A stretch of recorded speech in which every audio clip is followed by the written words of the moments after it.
Hello, greetings and salutations. It is your girl, Brittany Inge, reporting live from the Todd Hames Theater at home on Broadway, even though right now it's giving Jaja's hair braiding. Shout out to Jocelyn Villa. That's what it's giving right now, but we are here doing home, and I am here to take you with me on this 2-show day journey, this 2-doche. So we're going to get into it. Join me for the ride and stick around. It's going to be fun. All right. And just like that, the braids are done. So now we're about 55 minutes out from the show. Leaving my dressing room. And what I usually do is meet my castmate Stori on stage for a little warm up. And yeah, just make sure that everything's activated, the body, the tongue, for all the words that we have to say. So that's where I'm headed now. So I just made that video saying I come up here to meet Stori, and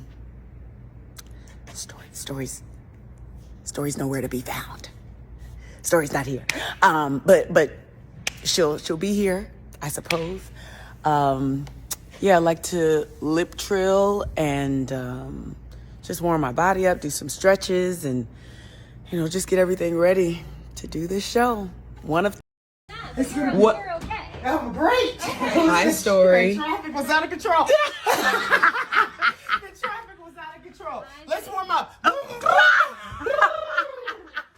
Not trying to immediately lip trill in my face, hi Rodrigo. Not trying to immediately. Ooh, yum. Sorry, bye. Yes, Lord. That's never happened. Never. But of course today. And we were able to document it. You heard it here first. So the funny thing about Stori, like coming in at 1:15, like I said, usually we warm up on stage from like 1 to 1:15 before a 2 o'clock show.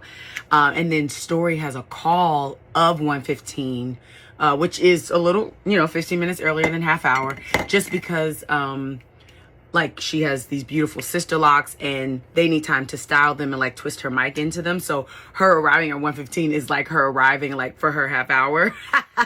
And that's never happened before. We are very professional here at home on Broadway. We, half hour, that's when you're supposed to be here, but we like to get here early. We're an early troupe. But yeah, of all days, it happened today. So there you go. Here we are. All right, so we are about 7 minutes out from places. In my costume, my first costume, ready to go, be on a farm and do the show. And I will make sure that some backstage content is captured during this matinee, and I'll be sharing that afterwards, so stick around for that. And also, I'm going to answer some of you guys' questions between shows, so I'm going to put the question box somewhere around here, so you can go ahead and send some questions. And I'm excited to talk to you all between shows about home and this entire Broadway debut experience. That Stori knocking on my door. Come in. Yeah, so getting ready to do the first show. Hey, come on. Are you on the thing? Yes, I'm on the people. I told I'm still recording. Okay. It's about to run out. Okay, well listen, listen. Everything's fine. I'm dressed, I'm prepared, I'm here, I'm ready, I'm professional. Warmed, I'm warmed up. We're good to go. We're good to go. It's gonna be a great matinee. Yeah.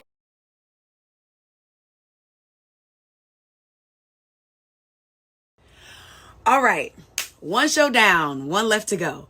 I am about to eat. I'm going to come back here and answer your questions probably around 5 o'clock. So keep submitting questions if you haven't already. And I have some behind the scenes footage for you all of my quick change process in the show, which is probably the easiest quick change in Broadway history, I will admit. But yeah, just wanted to give you a glimpse at what goes on backstage at home on Broadway. So that's coming up next right here. And then I'll be back to answer questions. It would be nice to know who bought my DVD. I know everything. All those concerts in June are fun tomorrow. And they ain't really moving, I don't know. I really want you to everybody knows like that. Ain't my business anymore. My mom get you, you say, oh, man, make you a bad foundation. And I'm all said, you will find out all the time. Because of the boy who's short of the dirt, I ain't how we do. And that person, man, you say, well, I'm talking about my word. You what you want the best. If I go change your time, you'll run right out the field, right out, I'm going off the street. Top of the board. Yeah, I got to be on that. Every once in a while, somebody drop ass, throw hands. Oh, wait back. Glad they can't get back that 5 years. I spent prison, coming in public anymore. Losing my name, trying to be on.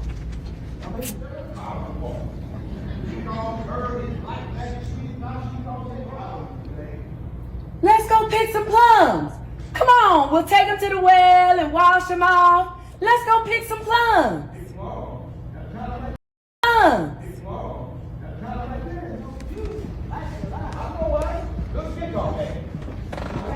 They got a live band at the Saturday night fish fry. Yeah. And a couple of shake dancers too from over there in Raleigh. Lord have mercy. You don't participate in Okay, I'm about to eat for real now. But one last thing. I tracked down our leading man, Tory Kittles, and I asked him some questions after our first show. So I'm going to be posting that as well. I'm really in my interview bag. Like, you're welcome. So I'm really excited for you guys to hear from Tory, who plays Cephus Miles in Home.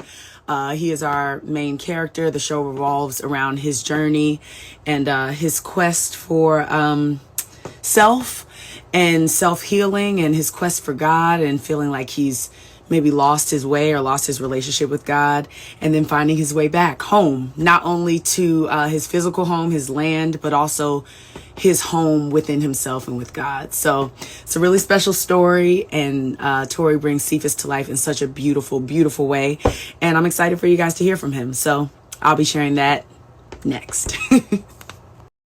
Okay, first of all, so I'm here with the one and only Mr. Tory Kittles. Okay, Cephus Miles in the flesh. Oh my! How you feeling after show number one? I feel like that was a great show. Without it was a ride. Look know? at the stands, y'all. Look at the look. Okay, go ahead. Like, Go see, ahead. right? See me sitting right here. Like this is how you feel after a show for real. You just be like, I'm put the cap on. Yep. I'm gonna put my feet up because we have 4 hours and then it's time to do it again. Yeah, one more again. But man, it's such a great ride to be able to do that and to give audiences that and to say Sam Art Williams poetry. Yeah. And I always hear Kenny Leon in the back of my head. Absolutely. So no, it was a lot of fun. Yeah. Okay, 2 quick questions for you because we're on break and I want to let you have your break. First question is, what has been your favorite thing about the show itself, whether that's like the writing or doing the show? That's the first question. Are you in Stori? Working with Brittany and Stori? Very kind. No, seriously, like, from day one, especially you, Brittany, who came in knowing all the parts. Not untrue. No, you know what? It's like a beautiful trio. You know what I'm saying? So it's like the music that we create together is so harmonic. And it's like when we're in sync, it's just like, it's such a beautiful thing. So I love that, and obviously it starts with the words on the page and the text and Kenny's vision for us and bringing all of that together. So yeah, somebody asked me the other day, like, what are you going to miss most? I said, I'm going to miss the ladies, just hearing your voice coming in at that last moment, you know what I mean? Yeah. It's just so beautiful and gut wrenching and yeah, it's just being able to play. Just being able to play with you, 2 great artists. Word. Well, same here. Twin on that answer. And then, okay, second question is, what was the most challenging thing? Why did the follow us off stage? Y'all, this fly was on stage. It's for real. That fly followed. At one point, the fly was on the back of my neck. Like, literally, it landed in your hair. I tried to grab it, but... No, I heard it. It buzzed, like, right on the back of my ear. And it wasn't like one of those... It wasn't when the line where you say... sitting, swatting flies. Right, swatting flies. Right. Because you could have done it. It wasn't one of those moments. It was like the a flies serious... be trying to get us, y'all. It was a serious moment. This past show, though, it was flies. It was phones. It was... Like, yeah, it was... There was someone... Turn your phones off in the theater. There was someone... What has been the most challenging thing that you've, like, overcome in this process, and then maybe even now you enjoy it? I think I really, in the beginning, there's so much text and sort of the discovery process of how is this going to work from story to story. You know, and Kenny said, always instill, find the joy in the story. And what I discovered was the joy dictates the pace. So it's like if you're having fun with these stories, they sort of fly by. I want to miss them now. And before I looked at it, it's like, oh, wow, okay, this is like, there's this story and there's this story and there's this story, you know, and it's sort of one after the other. It's like, I used to call it like the story corridor. Right, right. But now it's like, it's so joyous, you know, when we're up on the stage, it's like I'm telling these stories to you and I'm telling these stories to the audience, and now there's so much fun. And I don't know how they're gonna come out every night. They're different, you know. I just remember what Kenny said, find the joy. And then once you know that, like, he's having fun telling these stories, sharing pieces of his life, you know, like a piece of his life that he loves, you know, and when you're giving that, it's fun to offer that up. Less than 2 weeks to Come See Home. Come now. Bring everybody. See you there.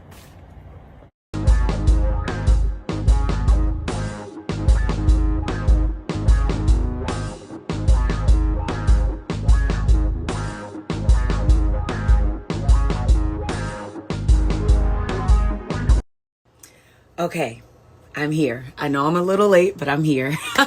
If you have not submitted a question yet, you can go back. And maybe a few taps back. I've been sharing. But if you go back, there's a selfie of me in an orange shirt like this.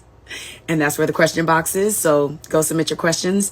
Thank you so much to the person that sent this comment. Thank you for coming back to see it a second time. I know that's right. Well, we'll see you tonight. Thank you for the compliment. We're having a lot of fun up there. You know, it's just the three of us telling this story. And I'm so glad that you got something from it and enjoyed it enough to want to circle back. Really appreciate that. Thanks. Ooh, I love this question because we play, Stori and I, between the two of us, play about 40 characters. Oh, that's hard. Who's my favorite character to play besides Pattie? Because to be clear, Pattie Mae Wells is my favorite character to play, period. But it's probably a tie between Aunt Hannah and there's this like slick city guy, handle it slick. I really like being him because he's just a lot of fun. Yeah, I think it's a tie between those two. I don't know. I love something about all of them, but yeah, maybe those two. Oh man, it feels amazing. It feels like a dream come true. It feels like something that I've been working towards and fighting for a long time. I received a lot of rejection or, you know, not yet along the way. So it feels really good. It feels right, if that makes sense. This Broadway schedule is no joke. It's no joke, and it's been really nice to learn how to care for myself inside of this process, because being on Broadway is being an athlete, truly. And I have so much respect for all of the theater artists who commit themselves to this life, because it is no joke. But I love it. I love every moment of it. I'm super grateful. Ooh, this is a great question. Well, first of all, I want to clarify that Home is not a musical. It's a play with music, because I do sing in the show quite a bit, but it's not a musical. So we're my favorite play. Home is my favorite play. And then my favorite musical. Oh, it's hard. I would have to say, Limpika and Hell's Kitchen. I would put them both out there as my faves. Yeah. Really, really, really enjoyed them both. So proud of all the folks in those companies, and I have some friends in both casts, and yeah. So yeah, Limpika and Hell's Kitchen. Final answer. My favorite part of opening night. One, the fashion. I had so much fun with my opening night look and getting all dolled up, and, you know, before the show and then after for the after party. I had a lot of fun with those looks. It was, a journey and a process to opening night. But like to get there. But once we were there, yeah, I really just enjoyed like having fun with the fashion and the looks. Huge shout out to my best friend and brother, Brian Jordan Jr., who creative directed and styled my entire opening night. Everything. Okay. I'll have to throw some pictures on here, y'all, because it was good. So that, and then I would say the second thing that was my favorite was being able to do the show for my mom. It was my mom's first time like seeing the show on opening night, and that meant everything to me. Okay, this is probably going to be my last question, just because I have to get ready for the show. We have another one at 7:00. So funny enough, I did not audition for this production of Home, but I think it's because in 2021, I got an email from Kenny Roundabout, like reaching out to do a reading of Home. This was a virtual reading. This was still during the pandemic, so we did everything over Zoom.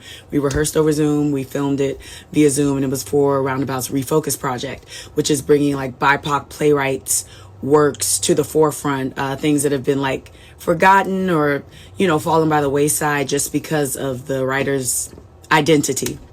So did the reading of Home via Zoom in 2021, and then 3 years later it comes back around and there's an opportunity to do a full Broadway production, and got the call. Thank God.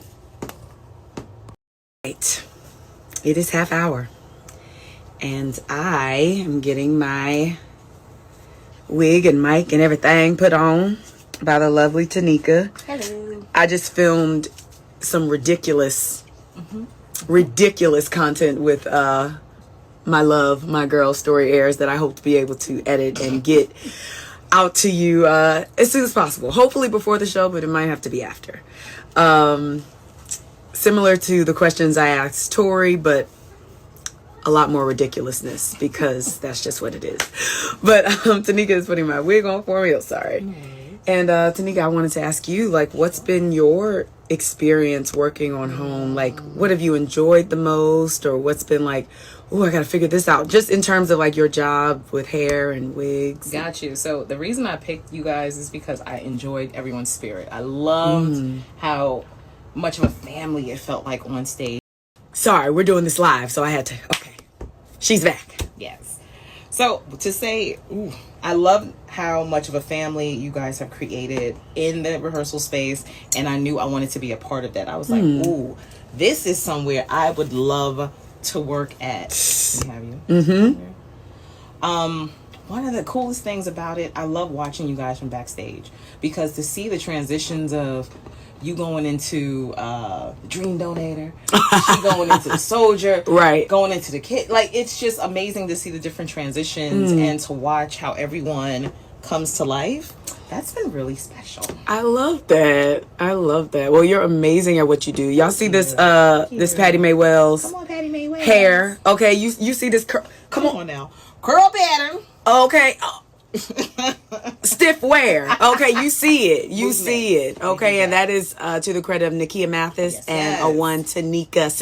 I definitely did. First of all, so I'm here. It's almost half hour. How embarrassing. But this is Kimber, our amazing understudy, because guess what she covers? Both. That's 15 characters, y'all. Each. Both tracks. Now, Stori, what did you say before I've shared your stories on my Instagram, that you've been doing these stories all day, right? But I've had to correct the lies that you've been spreading across the industry about me. You said I showed up at 1:15. I was here at 1:14. I was early. I had to correct it several times. She's like, stop lying. I was early. On time. Thank so you. I wasn't on time for my personal call time, but I was on time for my job call time. You know what I mean? Don't be And putting she her spread reputation on the spread line. those lies about me. I did not realize that it was a lie. I want to say here formally and publicly, I do apologize. Okay. I do apologize. Okay, I didn't know it was a lie. I thought it was 1:15. I did not have on my watch. So I appreciate that. I accept your apology. thank you so much. Thank you so much. Wow, wow, wow.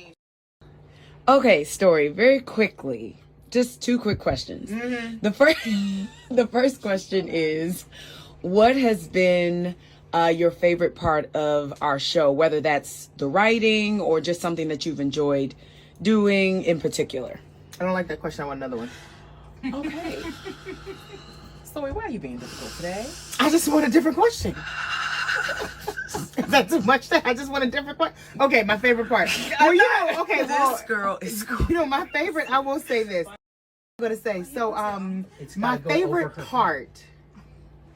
My favorite part about the show. So I have 2 favorite parts, but I'll say my favorite part to do with my dear friend Brittany and Woman One is the poetry, the poem, the clickety clack blues poem that transitioned Cephus from the south to the north.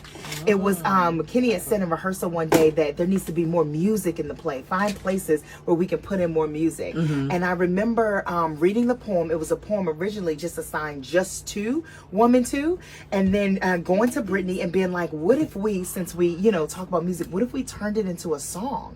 And it's such a big moment that he takes his journey from the south to the west. It'll be a great place to add music because we mentioned blues music. And south Brittany, to the north. South, yes. Yep. I said south you to the said west. Because I'm headed west. Ha ha! Okay. Okay. No. Go ahead. And so I said, you know what? Would it be a great idea to make this a musical moment? Half hour. Musical moment, and Brittany came up with the tune, and it's beautiful, and I love singing it. I love doing it. She placed it in my range because I'm not a singer, so I appreciate her for that. And so she placed it in my range, and it's just such a fun thing to do with my girl Brittany. And it was such a collaborative, creative moment. I just enjoy it every single time. That was every time. Stephen Flaherty's favorite part. He said. Whose favorite? Stephen Flaherty. Oh, he wow. wrote Once on This Island, Ragtime, and he asked me like, is there a musical director or something? Like, who composed that? Like, it feels like it was so rehearsed and like you guys were on a team. And I was like, no, it's just the girls like viewpoints and coming together. It was his favorite part. Oh, amazing. Composer Brittany Inge, y'all. Hey, Brittany Inge, composer, home 2024. Yeah. I'm going home to see my mother. I'm going home to see my dear old dad. I'm going home. Well, we just finished our second show. How you feel? Tired. How you feel? Yeah. Ooh. Ooh, and I feel like I need to go on vocal rest. Zip it. Thanks for spending the day with us. Yes. And thank you, Brittany, for taking everybody for forward. doing it. Yeah. Thanks, absolutely. y'all. Thank you. Love y'all. Thank you. Love you. Yes. 2 more weeks. No, less than. Less than 2 weeks. Less than. July 21st. Come on to the Todd Haynes. Stop playing. Stop playing. Yeah. Come on home. Come home.